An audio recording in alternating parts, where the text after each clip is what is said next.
চলে এসেছি অর্গস এডুকেশনে। আজকের topic design of steel beam. Steel beam design করা। তো স্টিল বিম কীভাবে ডিজাইন করতে হয় সেটা এখানে দেখাচ্ছি। স্টিল বিম সম্বন্ধে মোটামুটি প্রত্যেকে বুঝতে পারছি, যেটা বিম ডিজাইন করতে হবে যেই বিমটা স্টিলের তৈরি। তো এই ব্যাপারে আমি ফার্স্টে একটু বেসিক আইডিয়াতে আসছি। জেনারেলি স্টিল বিম দু রকমের হয়। একটা হলো laterally supported or resistance against the buckling. দু নম্বর হলো laterally unsupported or not resistant again buckling. মানে হলো এই একটা আইসেকশন বা আইসেকশন স্টিল বিম আছে, তো এর ওপরের যে ফ্লেঞ্চটা আছে সেটা আমার কংক্রিটে বা স্ল্যাব যেটা আছে স্ল্যাবের মধ্যে ঢোকানো আছে। তো সেক্ষেত্রে কি আমার ওপরের ফ্লেঞ্চটা মুভ করতে পারবে? তো কখনোই পারবে না, যেহেতু কংক্রিটে পুরো আটকে আছে। তাই এটা হলো ল্যাটারালি সাপোর্টেড, মানে সাপোর্ট আছে, তাই কোনো ল্যাটারাল মুভমেন্ট হবে না। অ্যান্ড কি বলছে, রিস্ট্রেন এগেনস্ট দ্য বাকলিং, তো এখানে কোনো বাকেলেও আসবে না। সেকেন্ড হলো ওপরের যে ফ্লেঞ্চটা আছে সেটা কিন্তু আমার ওই কংক্রিট বা স্ল্যাবে ঢুকে নেই, তাহলে সেক্ষেত্রে কি ল্যাটারালি আনসাপোর্টেড, মানে কি ল্যাটারালি সরে যেতে পারে, বা নট রিস্ট্রেন এগেনস্ট বাকলিং। তাহলে এক্ষেত্রে এটা কোনো বাকেলে আসতে পারে। কেন বাকেলে আসতে পারে? যেহেতু ও কংক্রিটের ভেতরে আবদ্ধ নেই। তো এখানে আমি ফার্স্টেরটা যেটা laterally supported and or you can say that restrained against the buckling, এই টাইপের বিম আমি এখানে ডিজাইন করছি। তো সবার আগে একটা কথাই বলে দিই, এই বিমটা ডিজাইন করতে কিন্তু একটু ভিডিওটা একটু লেন্দি হবে, তো একটু সময় নিয়ে দেখতে হবে। কারণ এই কারণেই দেখবো, তার কারণ হলো প্রত্যেক সেমিস্টারে আমরা দেখেছি স্টিলের যে এই একটা বিম ডিজাইনের একটা অঙ্ক প্রত্যেকবারই মোটামুটি আসে। ইভেন ডিপ্লোমা ইভেন ডিগ্রিতেও আমরা এরকম একটা কোয়েশ্চেন পেয়ে থাকি। তো সেক্ষেত্রে না মার্কস ক্যারি করতে খুব সুবিধা হবে। তো এবার চলে আসছি আমার অঙ্কে। এ সিম্পলি সাপোর্টেড স্টিল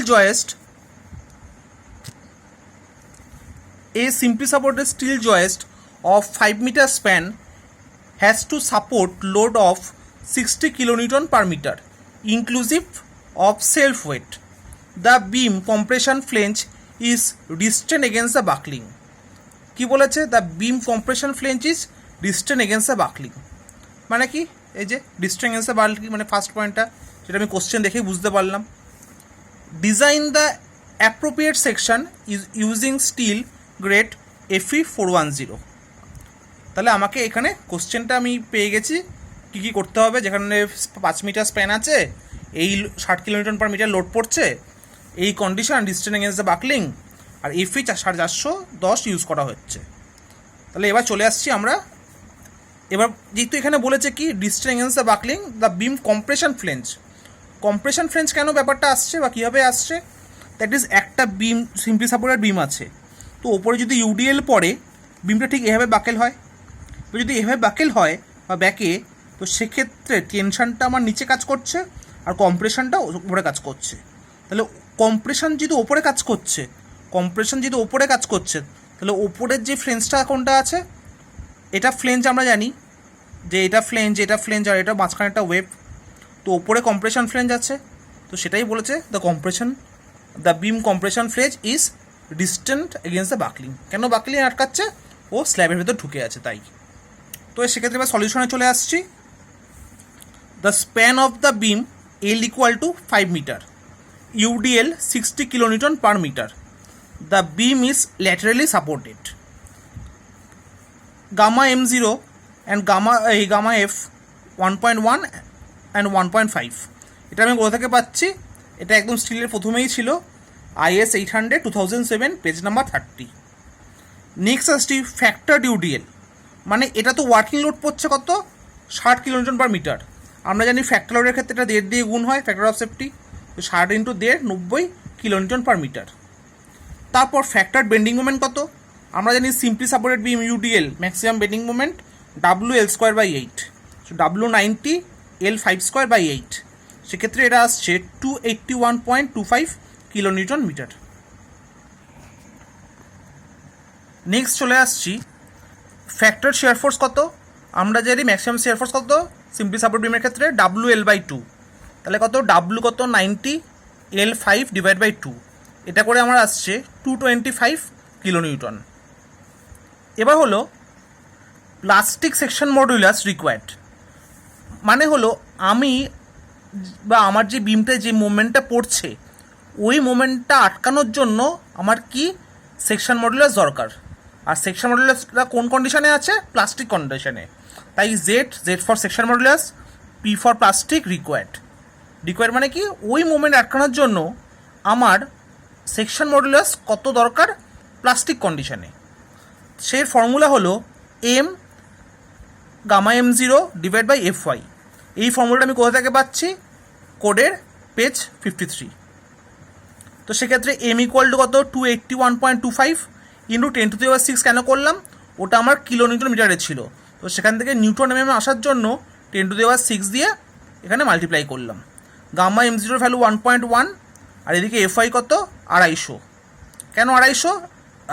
আমি জানি ওখানে যদি 410 স্টিল ইউজ করা হয় তার ইল্ড স্ট্রেস বা FY হলো 250 নিউটন পার mm², তাই এখানে 250 বসালাম। সেক্ষেত্রে আমার আসছে 1.237 × 10⁶ মিলিমিটার কিউব। এবার মানে হলো ওই বেন্ডিং মোমেন্টটা আমাকে আটকানোর জন্য এই সেকশন মডুলাসটা দরকার। এবার আমি কোডে খুঁজবো যে এর থেকে বড় সেকশন মডুলাস কার আছে, মানে বা কোর সেকশনের আছে। আমি সেকশন মডুলাস অলরেডি পেয়েছি, এখান থেকে দেখবো যে এর থেকে বড় সেকশন মডুলাস কার আছে, তাহলে আমি সেই মেম্বারটাকেই প্রোভাইড করব। এবার প্রত্যেককে জাস্ট আমি একটা সাজেশান দিই যে আমরা তো কোডে এর থেকে বড় বড় সেকশন মডুলাস খুঁজবো, তো অনেকে মনে করে এর থেকে যদি আমি অল্প একটু বড় নেই তাহলে হয়তো মিটে যাবে, বা যদি একটু অনেক বেশিও বড় নিতে পারি তা সেক্ষেত্রে তাহলে আমার অসুবিধা কী আছে। আমি বলবো পরীক্ষায় বা তোমাদের সেমিস্টার পরীক্ষায় নাম্বার পাওয়ার জন্য আমি বলবো একটু বড় সেকশন বা একটু বড় সেকশন মডুলাস প্রোভাইড করতে। তার কারণ হলো এরপর তো অনেক রকম চেক আছে, যদি কোনো চেকে গিয়ে আমরা দেখতে পাই যে ওটা রিডিজাইনে আসছে, ডিজাইনটা আবার করতে হবে, সেক্ষেত্রে কিন্তু একটা মার্কস কাটার ভয় থাকে। এই জন্য আমি বলবো যে একটু বড় সেকশন ধরতে, তাহলে কি তোমাদের কোথাও আনসেফ আসবে না। কারণ তোমাদের পরীক্ষায় উদ্দেশ্যই হলো একটা সেফ ডিজাইন করে দেখানো। কারণ তোমাদের এখানে ইকোনমিক্যাল নিয়ে না ভাবলেও চলবে, ভবিষ্যতে যখন প্রফেশনাল ফিল্ডে কাজ করবে তখন তোমরা ইকোনমিক্যাল দেখবে, কিন্তু অ্যাজ আ পরীক্ষা বা অ্যাজ যখন পরীক্ষা দেবে তখন তোমাদের কাছে কিন্তু একটা সেফ ডিজাইনই এক্সামিনাররা আশা করে থাকে। তো চলে আসছে আমরা এখানে কি সেকশন মডুলাসটা এত দরকার। এবার আমি দেখছি যে ISWB 400 at the rate of 654 newton per meter, তার সেকশন মডুলাস কত plastic condition? ZP, that is 1.290 × 10⁶ millimeter cube, যেটা কি না আমার কত দরকার ছিল? 1.237 × 10⁶, তার থেকে বড়, মানে কি আমি এর থেকে বড় সেকশন মডুলাসই প্রোভাইড করেছি। তো সেক্ষেত্রে হেন্স ওকে যে আমি বড় সেকশন মডুলাস প্রোভাইড করছি। বা এটা আমি পেজ 138 থেকে পেয়েছি কোডের।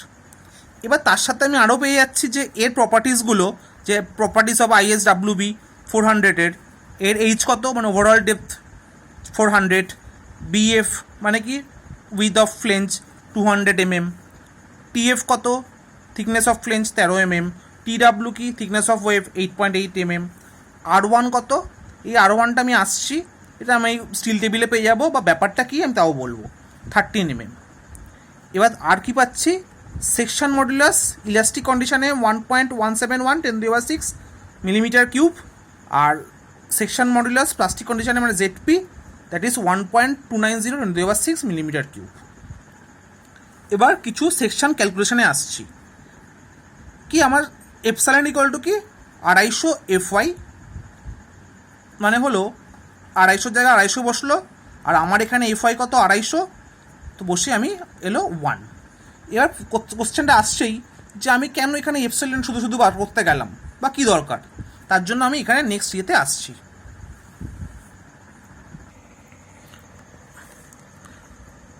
এবার চলে আসছি বি ইকুয়াল টু কি, বি ইকুয়াল টু BF/2, মানে এই গোটা পোর্শনটা হলো BF ডিভাইড বাই 2, মানে অর্ধেকটা হলো বি। আমি জানি কত 200/2 করলে আমার কত আসছে 100। B/TF দ্যাট ইজ কত 100/13, যেটা আমি অলরেডি আগে পেয়েছিলাম, সেটাতে কত আসছে 7.69। এবার হচ্ছে ডেপথ অফ ওয়েভ, মানে হলো এই ওয়েভটা আমি রেড মার্ক করেছি, এটাই হলো ওয়েভের ডেপথ। এবার এটা আমি কীভাবে পাবো? আমরা জানি এতটা টিএফ, নিচের এই পোর্শনটা টিএফ। এবার কথা হলো আই সেকশন তো পুরোপুরি আই, ইউ ক্যান সে যে একটা আইয়ের মতো দেখতে বা আই সেকশন, কিন্তু সেক্ষেত্রে তো আমার এই যে থিকনেসটা সেটা হলো থিকনেস অফ ফ্লেঞ্জ, কিন্তু তার সাথে আমরা দেখতে পাচ্ছি একটা এক্সট্রা ডিস্টেন্স খাচ্ছে। ওই ডিস্টেন্স কোনটা? এটা হলো এই যে একটা বৃত্তচাপ তৈরি করছে তার রেডিয়াস। নিচেও দেখতে পাচ্ছি এটা হয়তো ফ্লেঞ্জের থিকনেস, তো তারপরেও এখানে একটা আর্ক বা রেডিয়াস তৈরি করছে। আমার হয়তো এখানে ডায়াগ্রামটা প্রপারলি হয়তো আঁকা হয়নি, বা আমার ফ্রি হ্যান্ড ড্রয়িংটা হয়তো একটু খারাপ হয়েছে। তো তোমরা যদি একটু তোমার স্টিল টেবিল দেখো তাহলে জায়গাটা পুরোপুরি ক্লিয়ার হবে যে একটা আর্ক পড়ছে, সেই আর্কের একটা রেডিয়াস বাড়া যাচ্ছে। তাহলে সেক্ষেত্রে আমার ওয়েভের ডেপথ কত আসছে বা ওয়েভের হাইট কত আসছে? ডি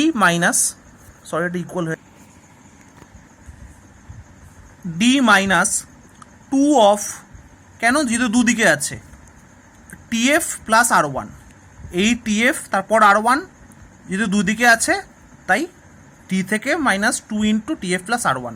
তাহলে সেক্ষেত্রে আমি স্মল টিটা পেয়ে যাচ্ছি। এখানে ঠিক সেভাবেই পাচ্ছি কী হবে, h minus two into tf plus r one. H কত আমার 400 বসলো, মাইনাস টু, টিএফও আমার 13, আর ওয়ানও 13, সেক্ষেত্রে আমার টি কত আসছে 348 mm। এবার পেজ 18 কোডে আমি দেখতে পাবো, বা কোডের 18 নম্বর পেজে দেখতে পাবো যে D divide by T W, যাই হোক আমি করছি তারপরে আমি আসছি।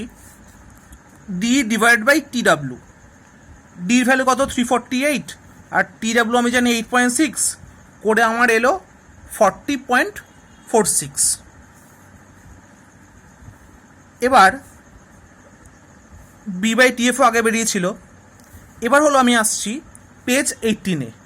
পেজ 18 আমার প্রথমেই দেখতে পারবো ফর স্টিল রোল সেকশানে এই বি বাই টিএফটা আমার 9.4 এপসাইলেন্ট যেটা আমি আগে পেয়েছি, এই যে তার থেকে ছোট হতে হবে যদি ছোট হয়। আর ডি বাই টি ডাব্লু এটা যদি 8.4 এপসাইলেন্টের ছোট হয়, মানে কি বি বাই টিএফটা এটার ছোট হবে আর ডি বাই টি ডাব্লুটা এটা ছোট হবে। তাহলে আমি ওভারঅল সেকশনটাকে বলতে পারি দ্যাট ইজ প্লাস্টিক সেকশন।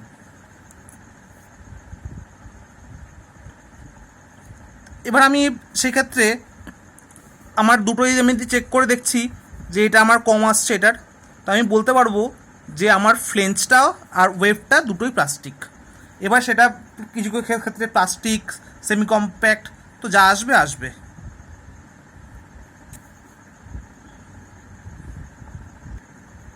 তো সেটা আমি একবার চেক করে নেবো, আমার কোডটা দেখলে আমি বুঝতে পারবো যে কোন জায়গাটা বলছে। সো নেক্সট চলে আসছি এই কন্ডিশন দেখে, hence the section is plastic section. Since D by T W সেটা করে আমার 40.46 আসছে, দ্যাট ইজ 47 এপসাইলেন্টের থেকে কম, so shear buckling check will not required. এটা যদি আমার কখনো 47 এপসাইলেন্টে কম আসে সেক্ষেত্রে আমার শেয়ার বাকলিংও চেক করার দরকার নেই। এবার শেয়ার ক্যাপাসিটি চেক করছি কীভাবে? Design shear force equal to কি maximum shear force, V equal to কত 225, একদম ফার্স্টে আমি কোশ্চেনে করেছিলাম 225 পেলাম।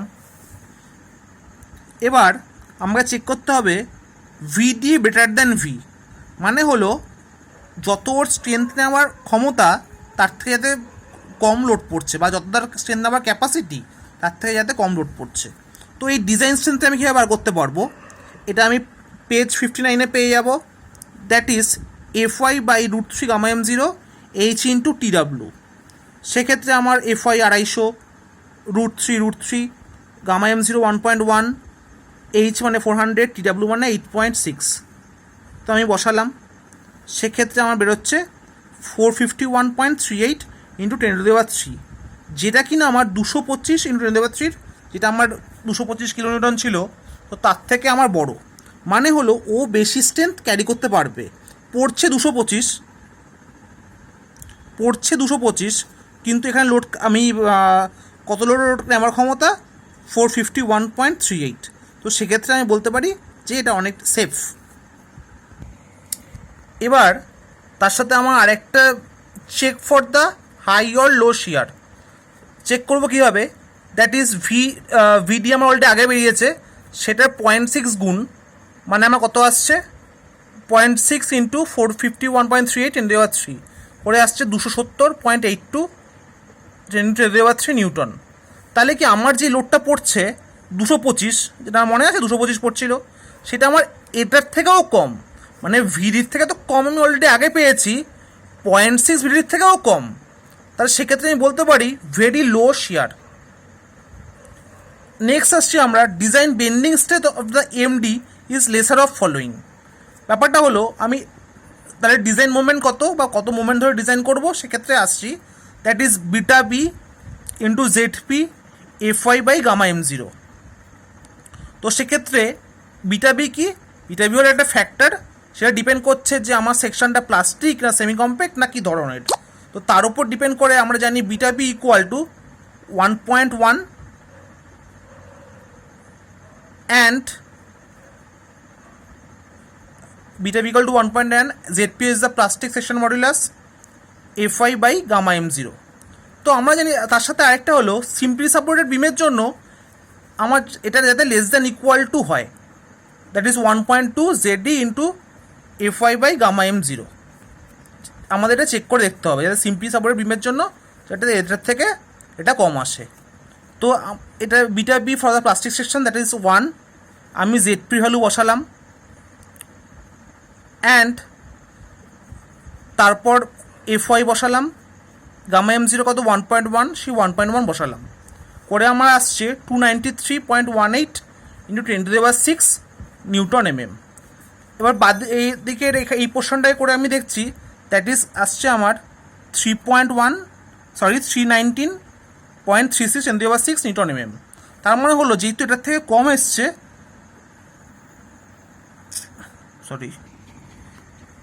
যেহেতু এটার থেকে কম এসছে, so design the bending strength of the section is 293.18 into 10⁶ newton mm। Next আসছি যে আগের ফর্মুলা হিসেবে actual ZP of the section কত, মানে সেকশনটার অ্যাকচুয়াল প্লাস্টিক সেকশন মডুলাস কত, that is MD gamma M0 by Fy। সেক্ষেত্রে আমরা ভ্যালুটা বসালাম 293.18 10⁶ 1.1 ডিভাইড বাই 250 করে আসছে 1.28 10⁶ এত মিলিমিটার কিউব। আমি প্রোভাইড করছি কত ZP of the section modulus, already provide করছি 1.29 10⁶ মিলিমিটার কিউব, মানে 1.28 দরকার, আমি 1.29 প্রোভাইড করেছি। তো সেক্ষেত্রে আমরা বলতে পারি যে বেশি দিয়েছি, কিন্তু একটু যেহেতু মার্জিনটা খুবই কম, তো সেক্ষেত্রে এটা safe and design is very economical, মানে হলো যা দরকার একদম খাপে খাপ পুরো একই মাপ দিয়েছি, তো সেক্ষেত্রে safe and properly economical. Last একদম আসছি check for the deflection. Deflection কত, ম্যাক্সিমাম ডিফ্লেকশন আমরা জানি 5 into WL⁴ divide by 384 EI। এই EI ভ্যালু আমরা পেয়ে গেছি, ই এর মান স্টিলের জন্য এটা, আই এর মানটা এখানেই পেয়ে গেছি, ভ্যালুটা বসালাম, বসিয়ে আমার আসছে 10.44 মিলিমিটার। পারমিসিবল ডিফ্লেকশন কত, L/300, এটা আমার পেজ 61-এ আছে, টেবিল 6.6 করে আসছে আমার 10.66, মানে হলো আমার পারমিসিবল ডিফ্লেকশনটা বেশি 10.44 থেকে, তাই হলো ওকে। কেন মনে করি কেউ ওকে 5টা চিমটি ম্যাক্সিমাম দিতে পারে, আর পারমিসিবল মানে হলো সহ্য সীমা, তো তার সহ্য করার ক্যাপাসিটি হলো 6টা চিমটি। তার মানে কেউ যদি কাউকে ম্যাক্সিমাম 5টা চিমটি দিতে পারে, কিন্তু ওদিকে তার সহ্য ক্ষমতা হলো 6টা চিমটি, তার মানে সে কি সেফ না সেফ নয়? অবভিয়াসলি সে সেফ, কারণ তার সহ্য ক্ষমতা 6টা, আর সে পাচ্ছে কটা বা ম্যাক্সিমাম কারোর থেকে নিচ্ছে কটা, 5টা, সো সে safe. So that's Argos education for you, like and subscribe.